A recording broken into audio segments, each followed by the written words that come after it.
오늘 룻기 3장 7절 사랑으로 자라는 꿈입니다. 어제는 밤에는 뭐 한다고요? 밤에는 꿈꾸는 겁니다. 밤에는 꿈꾸는 겁니다. 네. 여러분 식당에서 사 먹는 맛있는 한 그릇의 메뉴는 우리가 주문했을 때 만들어져 나온 게 아니고 지난 밤에 그 식당 주인이 재료를 정성껏 구매해서 또 그 재료를 정성껏 다듬어서 밤새 준비해서 나온 음식들이죠. 네. 그러니까 오늘 우리의 인생에 어떤 맛있는 것들은 그때 잠깐 당장 만들어지는 게 아니라 우리가 보이지 않는 어떤 사람은 그 메뉴를 만들기 위해서 10년을 연구한 사람도 있을 것이고 20년을 연구한 사람도 있을 것이고 그냥 갑자기 잠깐 나온 게 아니잖아요. 그것을 만들기 위해서 좋은 재료를 구하러 다니는 수고도 있고 그것을 잘 다듬는 수고도 있고 그것을 맛있게 하기 위해서 여러 가지 재료들을 가장 맛있는 비율로 또 이렇게 배합하는 그런 연구와 수고도 있고, 그러니까 우리 밥상 위에 올라오는 한 그릇은 별것 아닌 것처럼 여러분 보이고 주방에서 우리가 주문할 때 뚝딱 만들어 나오는 것처럼 보이지만 사실은 많은 시간 동안 준비된 것들이 우리의 테이블 위에 올라오는 것처럼 저는 우리의 인생도 마찬가지라고 생각합니다. 그런 준비 없이, 그런 수고 없이, 그런 노력 없이 오늘 우리의 인생의 테이블 위에 맛있는 어떤 무엇이 올라오는 경우는 없어요. 근데 우리는 그거를 바라죠. 그걸 요행이라고 하는 거예요. 그러니까 인생은 요행으로 되지 않습니다. 오늘 우리가 우리 인생에 밤이 찾아올 때 낮에 열심히 일하던 식당 주인이 밤이 된다고 해서 그 밤에 뭔가를 준비하는 것처럼 오늘 우리의 인생의 밤은 아무것도 할 수 없는 그런 절망하고 실망하는 밤이 아니고 우리 인생에 더 좋은 맛있는 무엇을 만들어내기 위하여 준비하는 밤이다. 꿈꾸는 밤이다. 그걸 준비하면서 식당 주인이 꿈을 꾸는 거잖아요. 내일은 더 많이 팔아야지. 내일은 더 맛있게 만들어내야지. 그런 꿈을 꾸는 것처럼 오늘 우리의 인생의 밤이 찾아오면 우리도 꿈을 꿔야 된다. 꿈을 꾸라고 우리에게, 그리고 그 꿈을 준비하라고 우리에게 밤을 주시는 거다. 여러분 이렇게 믿으시면 됩니다. 오늘은 사랑으로 자라는 꿈인데요. 오늘 우리가 7절을 읽었지만 그 앞을 이렇게 읽어보면 시어머니의 황당한 요구가 있습니다. 며느리를 불러서 나오미가 룻에게 오늘 저녁에 타작마당에서 타작을 할 텐데 저녁이 되면 아마 보아스가 집에 가지 않고 밤늦게까지 타작하고 또 잔치하고 또 일꾼들 격려하고 하느라 아마 그 타작마당에서 잠을 잘 텐데 보아스가 잠들면 몰래 그 이불 속으로 들어가라는 황당한 요구예요. 여러분 우리가 이거를 인간적으로 바라보면 이 나오미의 이 황당한 요구는 며느리한테 돈 많은 남자 잘 꼬셔서 나도 좀 신세 좀 피자, 네 덕에 나도 좀 신세 좀 피자, 이런 얘기처럼 여러분 들립니다. 그냥 우리가 인간적으로 그 말씀을 보면. 근데 여러분 보아스라고 하는 사람은요 물론 유력한 사람이에요. 베들레헴에서 유력한 사람이에요. 돈 많은 사람이에요. 그리고 그가 룻에게 하는 것을 보면 성품도 굉장히 좋은 사람이에요. 근데 한 가지 문제가 있죠. 나이가 많습니다. 나이가 많아요. 그 젊은 며느리한테 나이 많은 노인하고 결혼해서, 여러분 이게 시어머니가 할 말입니까? 네? 그거 아니잖아요. 며느리가 무슨 물건도 아니고. 우리가 그 뒤에 그 10절에 보면 이 보아스가 룻에게 이제 하는 말이 있어요. 그게 뭐냐면, 야, 네가 젊은 사람도 많이 있는데 왜 하필이면 나냐, 이런 얘기를 합니다. 근데 그 이야기를 딱 보면 룻에게 청혼했던 많은 젊은 남자들이 있었던 듯 합니다. 그런 게 전혀 없으면 10절을 보아스가 얘기할 필요가 없거든요.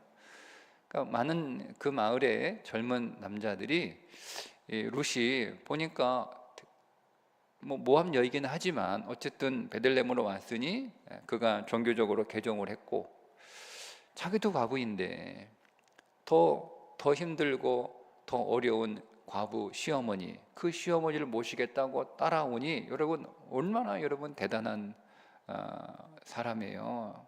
탐낼만 하죠. 더군다나 그 시어머니 복양하겠다고 그 힘들고 어려운 이삭 줍는 것 자체가 뭐 그렇게 크게 큰 대단한 기술을 요하는 일은 아니지만 참 힘들고 어려운 일은 분명합니다. 그 어려운 일 마다하지 않고 나서서 그걸 주워다가 시어머니 복양하는, 이게 소문이 잘 났겠죠. 이 룻이, 보아스가 얘기해요. 많은 백성들이 너의 현숙함을 다 알고 있다라고 이렇게 얘기할 정도로 룻에 대한 좋은 소문이 그 베들레헴에 쫙 퍼진 거예요. 그러니까 여러분 탐을 내지 않겠어요? 그래서 젊은 남자들이 이 룻에게 청혼을 했던 듯 하죠. 근데 이 룻이 그것을 거절하는 것을 알아요. 보아스가 그거 다 거절하고 왜 하필 나이 많은 다 늙은 나냐 라는 거죠. 자, 이런 상황을 오늘 우리가 더 고려해서 시어머니 나오미의 요구를 보면 정말 더 황당한 거예요. 더 황당한 거예요. 아니, 빨리 젊은 사람들이 며느리에게 청혼할 때 빨리 시집 보냈어야지. 응? 나는 괜찮으니까, 나보다 네가 더 중요하니까 나는 상관하지 말고 나는 어떻게든 살아갈 테니까 네가 여기까지 나 따라온 것만으로도 충분하다. 나를 위해 그 이삭을 줍는 것만으로도 나는 충분하다. 나는 이미 받을 거 다 받았다.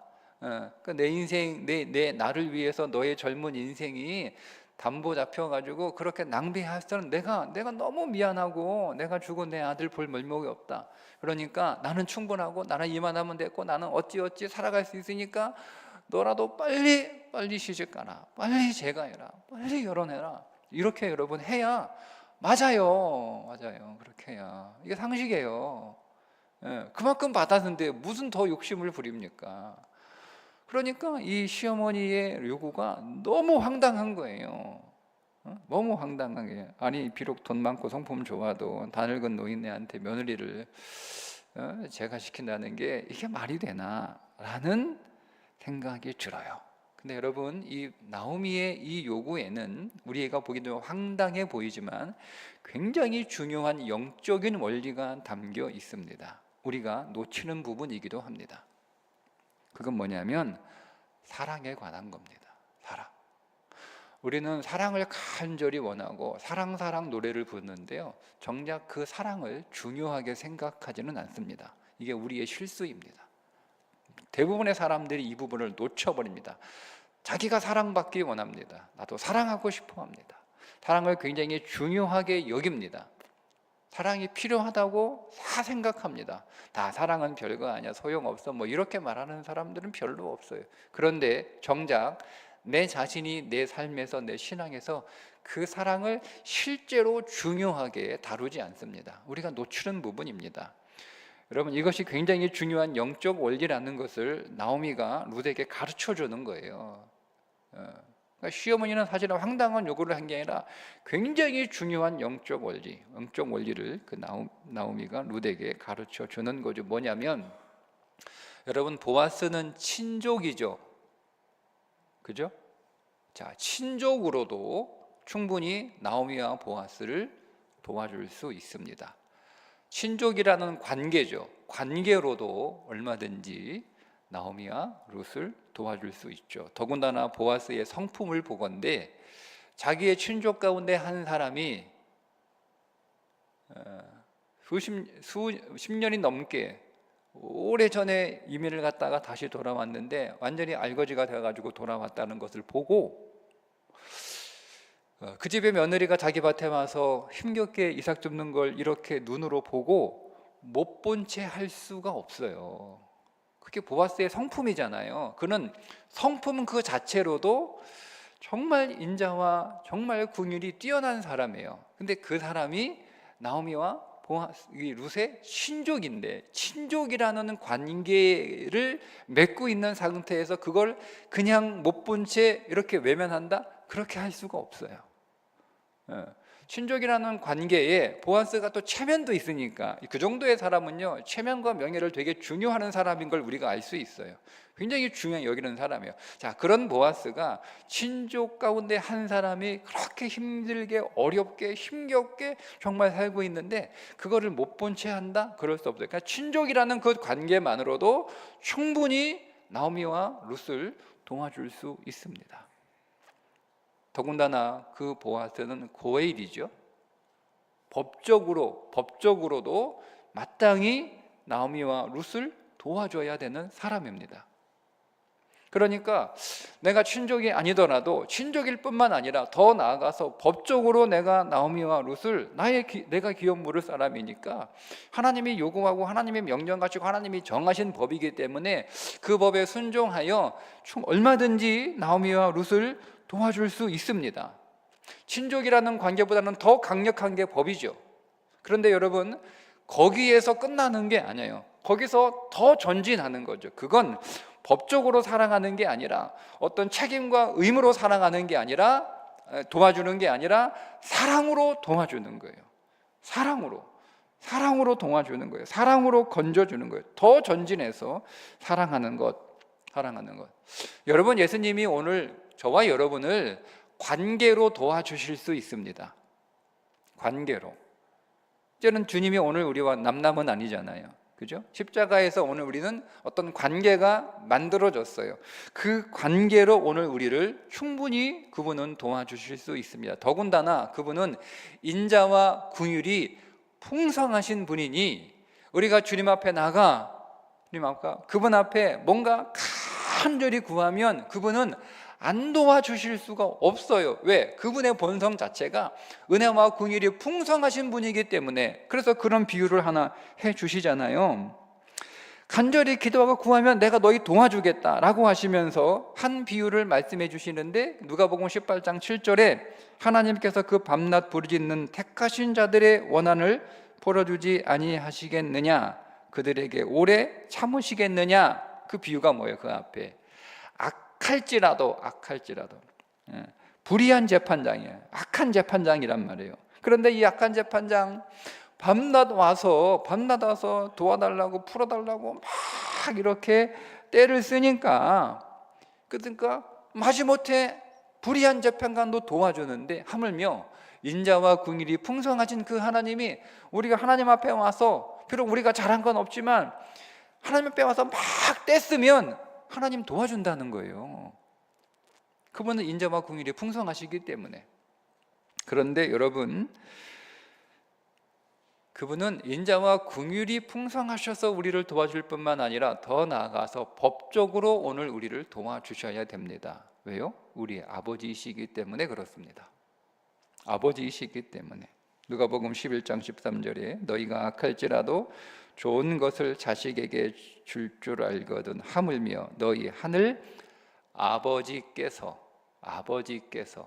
구하는 자에게 성령을 주시지 않겠느냐. 여기서 성령은요, 모든 것입니다. 모든 것. 로마서 8장 32절 자기 아들을 아끼지 아니하시고 우리 모든 사람을 위하여 내주신 이가 어찌 그 아들과 함께 모든 것을 우리에게 주시지 않겠느냐. 모든 것. 왜요? 아버지니까. 법적으로 우리를 도와주셔야 되는 분이에요. 그분이 아버지시니까. 자, 제가 드린 이 두 개의 내용은 이미 여러분들은 다 알고 있고, 여러분 교회 다니고 신앙하면서 끊임없이 귀가 아프게 들었던 내용입니다. 그래요. 주님은 인자와 긍휼이 풍성하신 분이라 우리가 그분에게 구하면 그분은 다 우리가 구하는 걸 때를 쓰면 그분은 응답해 주시는 분이라는 거 다 아시죠? 우리는 그분이 나의 아버지이시라는 것도 압니다. 그분은 나의 아버지시기 때문에 법적으로 나를 도와주셔야 된 분이라는 거 우리 다 알고 있어요. 우리 다 알고 있어요. 그죠? 근데 여러분, 그거 왜 못 누립니까? 다 알아요. 제가 지금 여러분에게 처음 이렇게 드리는 설교는 아니잖아요. 우리 이미 다 알고 있어요. 다 알고 있어요. 수없이 들었어요. 근데 이거 왜 못 누리죠? 왜 못 누리죠? 그분은 그분의 관계, 그분이 하나님이라는 명예, 체면 때문이라도 우리를 도와주셔야 되는 분이에요. 그분은 법적으로도 우리의 아버지시기 때문에 우리가 언제 아버지 되달라고 그랬어요? 당신이 오셔가지고 우리 자녀 삼고 당신이 우리 아버지 되신 거 아니에요. 내가 언제 나를 낳으라고 그랬어요? 내가 오늘날 너를 낳았다. 주문이 우리 낳은 거잖아요. 책임져야죠. 바탕에 책임져야죠. 그러니까 우리는 그렇게 요구할 수 있어요. 여러분, 우리 자녀들이 부모한테 얼마나 당당하게 요구합니까? 응? 해놓으라고 내놓으라고 막 얼마나 땡깡 부려요. 그게 자녀의 권리 아니에요? 자녀의 권리요. 우리 그렇게 할 수 있어요. 근데 여러분은 왜 안 해요? 왜 안 해요? 사랑 때문입니다. 우리는 사랑에 대한 확신이 없습니다. 그러니까 주님이, 우리는 알아요. 그분은 인자와 긍휼이 풍성하시다라고 하는 것을 알아요.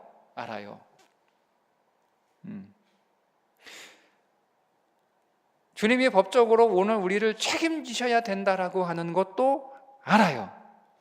아는데 주님은 은혜와 긍휼이 풍성하시지만 나는 그럴 만한 자격이 못 된다고 생각하는 거죠. 왜죠? 나는 못 됐으니까.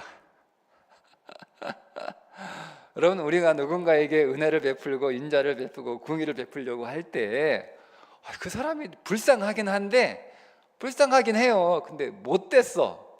근데 여러분, 우리가 그런 마음 딱 사라지죠. 그죠? 그냥 불쌍하기만 했으면 괜찮은데 이 사람이 좀 못 됐단 말이야. 그러니까 불쌍해서 도와주려고 하는 마음이 생겼다가도 이 못된 짓을 하면 그 마음이 싹 사라져.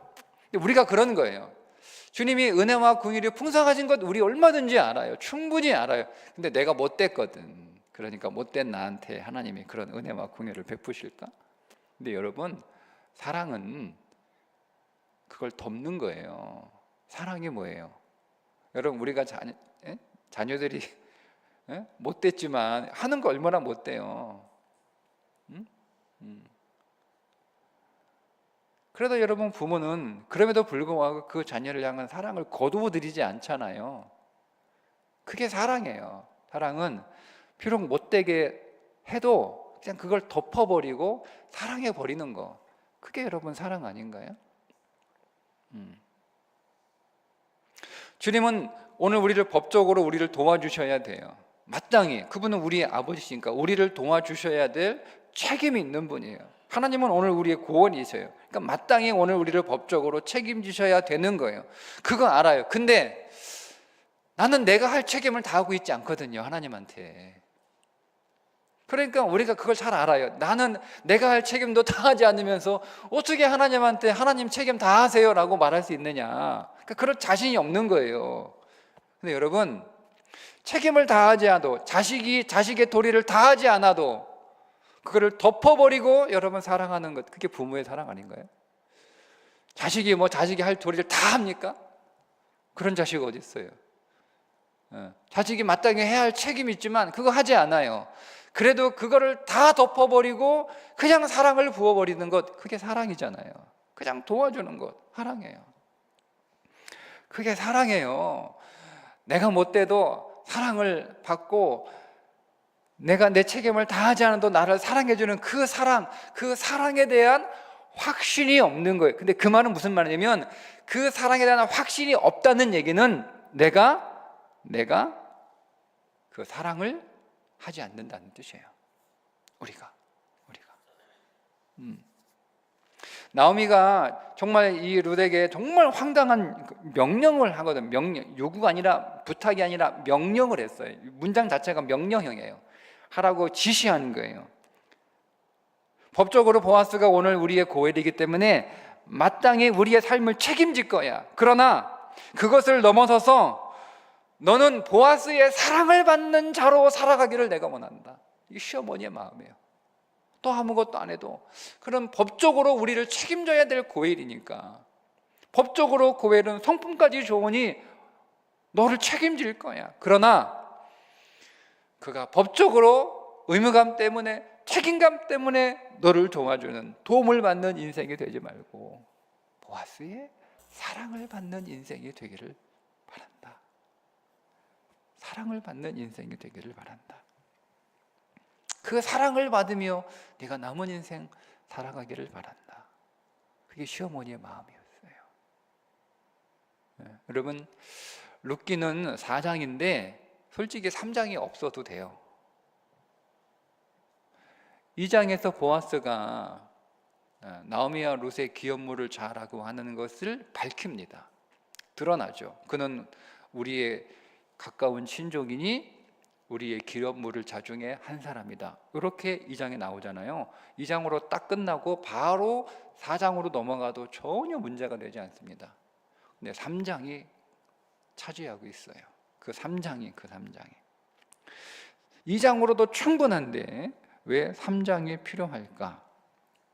보아스는 법적으로만 책임지지 않는다라고 하는 것을 보여주는 거예요. 우리의 고엘이신 하나님은 우리를 법적으로만 책임지시는 분이 아니라는 것을 보여주고 있는 것이 3장입니다. 보아스와 룻 두 사람의 아주 친밀하고 깊은 두 사람만의 사랑의 교제가 필요하다는 것을 보여주는 장이 3장입니다. 자, 그런데 보세요. 누가 먼저 시작을 했죠? 누가? 룻이 먼저 나갑니다. 룻이 먼저 나갑니다. 룻이. 여러분, 주님도 오늘 우리의 친족이시기 때문에 우리를 반드시 도우십니다. 더군다나 그분은 오늘 우리를 우리의 고헬로, 우리를 마땅히 책임지시는 분으로 계시기 때문에 이미 그분은 우리를 구원하시기로 작정하셨고 오늘 우리를 도우시기로 작정하셨어요. 우리가 그것을 알기 때문에 그 믿음만으로도 우리는 얼마든지 분명하게 확신한다면 우리는 그 믿음만으로도 우리는 안식할 수 있습니다. 그런데 여러분, 우리가 3장에서 보면 보아스가 롯과 결혼하는 것이 법 때문에 결혼하는 것이 아니라 사랑 때문에 결혼하는 것이라고 하는 것을 발견하게 되죠. 우리가 법으로도 요구할 수 있지만 법으로 요구받아서 받는 사랑이 아니라 정말 사랑하기 때문에, 사랑해서. 근데 그 자리에 누가 시작했냐면 룻이 시작을 했다는 거예요. 룻이. 그러니까 우리가 하나님의 사랑에 대한 확신이 없는 건 뭐냐면, 여러분, 우리가 그분의 사랑을 덜 받았거나 오늘 우리가 그분의 사랑이 부족하거나 그게 아니에요. 여러분, 우리가 주님을 사랑하기로 노력하지 않았기 때문에 그렇습니다. 우리가 그분을 사랑하는 일에 룻처럼 먼저 다가가지 않아요.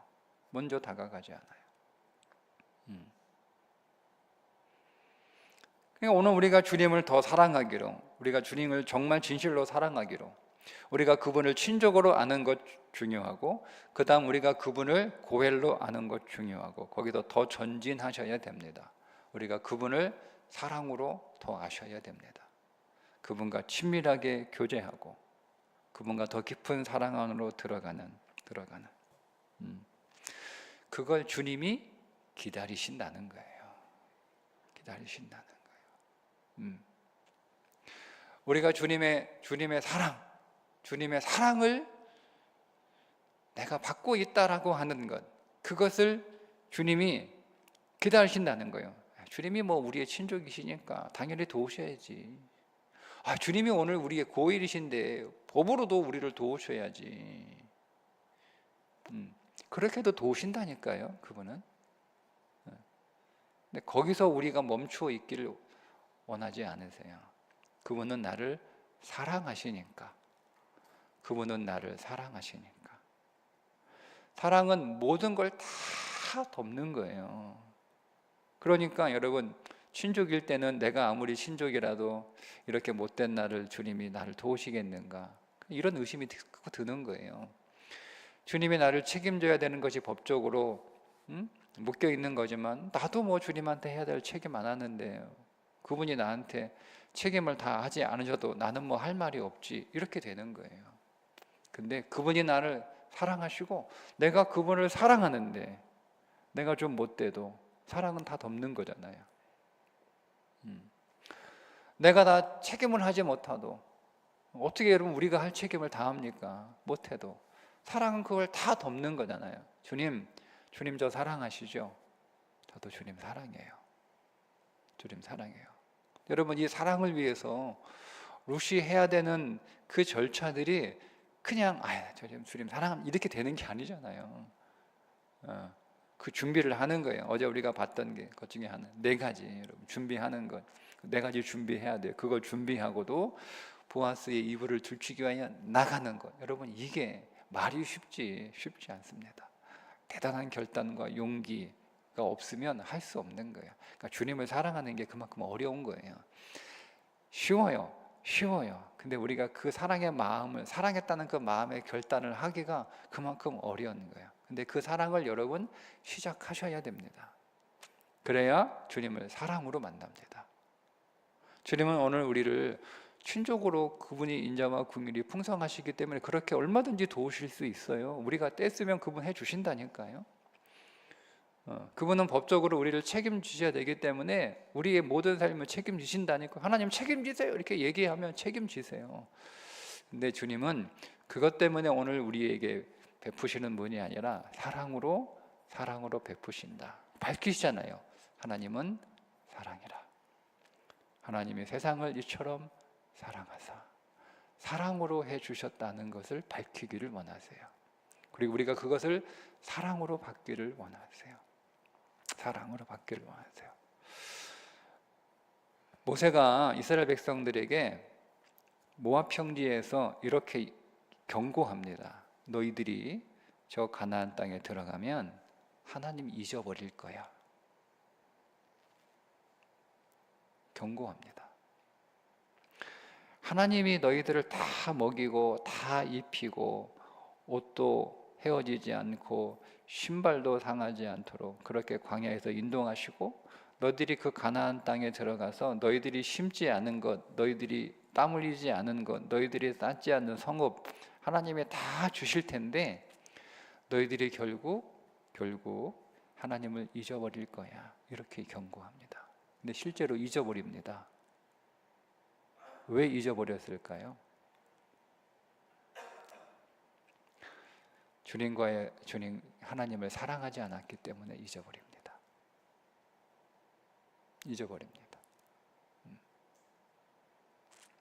우리가 누군가의 도움을 받으면 그때는 고맙고 감사해요. 근데 시간이 지나면 여러분 우리 안에 어떤 생각이 들죠?